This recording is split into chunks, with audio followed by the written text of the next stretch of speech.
রাসূল সাল্লাল্লাহু আলাইহি ওয়াসাল্লাম ছাড়া কেউই কারোর অনুকরণীয় হতে পারে না। আসসালামু আলাইকুম প্রিয় বন্ধুরা। দীর্ঘ প্রতীক্ষার পরে আমাদের সবার প্রিয় ভাই, হাজারো মানুষের অনুপ্রেরণা আমাদের জুয়েল ভাই।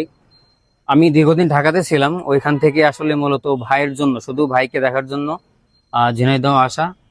হয়তো কালকে অথবা পরশুদিন আবারও বাসায় ব্যাক করব। তো আমার পক্ষ থেকে এই ছোট্ট একটা গিফট ভাইয়ের জন্য নিয়ে আসছি। ভাই যদি নিত তাহলে আমি খুবই উপকৃত হতাম ভাই, এটা আপনার জন্য। অনেক ধন্যবাদ। এটি খুলে দেখা যাবে তো? জি দেখেন। আচ্ছা, এটি আমার গিফট। এসেছেন রাসেল বিশ্বাস অনেক দূর থেকে, অনেক কষ্ট করে। দেখি, অনেক সুন্দর একটি ঘড়ি আছে এর মধ্যে। এই দামি ঘড়িটা উনি আমাকে দিয়েছেন। আসলে হাজারো মানুষের অনুপ্রেরণা, এই কথাটা আমি বিনয়ের সাথে দ্বিমত করছি। কারণ মানুষের অনুপ্রেরণা একমাত্র রাসূল সাল্লাল্লাহু আলাইহি ওয়াসাল্লাম। রাসূল সাল্লাল্লাহু আলাইহি ওয়াসাল্লাম ছাড়া কেউই কারোর অনুকরণীয় হতে পারে না।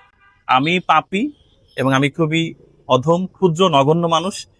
আমাদের মহানবী হযরত মুহাম্মদ সাল্লাল্লাহু আলাইহি ওয়াসাল্লাম ছাড়া কেউ কখনো হাজারো মানুষের অনুকরণীয় বা আদর্শের মানুষ নয়। তারপর উনি আমাকে ভালোবেসেছেন বলে এই বিশেষণ দিয়েছেন। এটি আপনারা ক্ষমা সুন্দর দৃষ্টিতে দেখবেন। আর রাসেল বিশ্বাসের পেজটি আমি ঘুরে দেখলাম, উনি মানবিক ভিডিও নির্মাণ করেন, আমার খুব ভালো লেগেছে। দুহাত ভরে মানুষকে দিচ্ছেন, অসহায় মানুষকে খাবার দিচ্ছেন, কারো পোশাক দিচ্ছেন, কারো বাজার করে দিচ্ছেন, কারো বা নগদ টাকা দিচ্ছেন। এটি আমাকে খুব আপ্লুত করেছে। ওনার পুরস্কারটি পেয়ে আমি খুবই আপ্লুত। দারুণ একটি মোড়কে একদম লাল রঙের প্যাকেটে এটি দিয়েছেন আমাকে। আমি ওনাকে অনুরোধ করব যে এই মানবিক ভিডিওটা আপনি ধারাবাহিকতা রাখুন, মানুষকে এভাবেই দেন। মানুষের দেওয়ার পরে যে হাসি মুখটা দেখেন, নিশ্চয় ভালো লাগে। জি অবশ্যই। আচ্ছা, আমরা অনলাইন খুব কম বুঝি, তারপরেও আপনার যদি কোনো ধরনের সাপোর্ট লাগে, ইনশাল্লাহ আমরা আপনার পাশে থাকবো।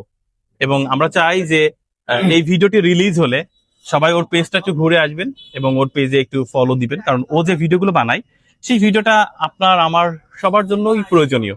কারণ আমাদের প্রতিবেশী, আমাদের গ্রামের মানুষ অনেক অসহায় রয়েছে। আমরা রাসেল বিশ্বাসকে খবর দিলে নিশ্চয়ই সেখানেও হেল্প পৌঁছাবে। আর এই যে উপহারটা, এই উপহারটা আমি গ্রহণ করলাম এবং আমি আবার রাসেল বিশ্বাসের হাতেই তুলে দিতে চাই।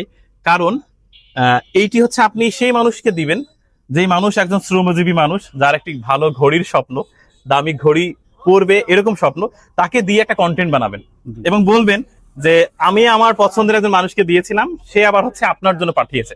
জি আমরা জানি না হু ইজ দ্যাট গাই, সেই মানুষটা কি আমরা জানি না, বাট আমরা চাই যে একজন সৌভাগ্যবান মানুষ এটি পাক, যার স্বপ্ন হচ্ছে একটা ভালো ঘড়ির।